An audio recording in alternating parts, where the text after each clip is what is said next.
As Singapore continues to gradually reopen its economy, the use of a contact tracing app or token will eventually be rolled out at public venues. More than 3.4 million people have already signed up for the TraceTogether program. Geraldine Yap reports. When COVID-19 started to escalate in March, authorities looked to technology to contain the spread. Enter TraceTogether, a contact tracing mobile app that exchanges Bluetooth signals with people nearby to identify close contacts of patients. A national check-in system was then rolled out. Safe Entry logs when people enter and exit public venues like shopping malls. This helps to suss out potential close contacts and clusters more quickly.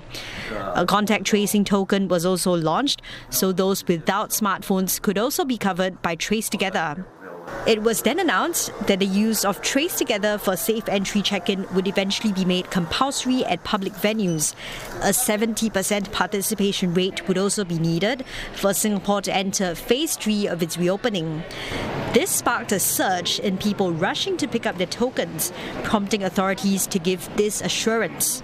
There will be more than enough tokens. The implementation of the TraceTogether only safe entry program will not proceed until we make sure that everyone has access to either a token or the app and is comfortable using it.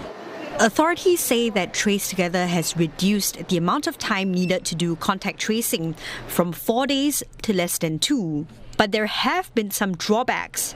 Privacy is a concern, with worries that the government may be tracking citizens with TraceTogether. But authorities have repeatedly stressed that the app and token don't collect personal data, and contact tracing information is stored on the device and only retrieved when needed.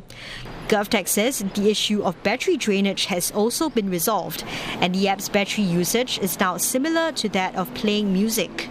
We're continually making enhancements to TraceTogether. We've integrated safe entry features into the app. We've enhanced the user-friendliness of the app.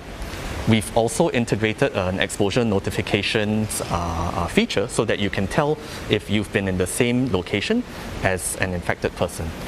I think in the spirit that TraceTogether should be the app that communicates useful information to users and supports Ministry of Health contact tracing, testing, response operations, there will be additional features that we are continually working with MOH on, and we hope to build this into the app. Mr. Bay adds that GovTech will continue to improve TraceTogether to provide a better user experience.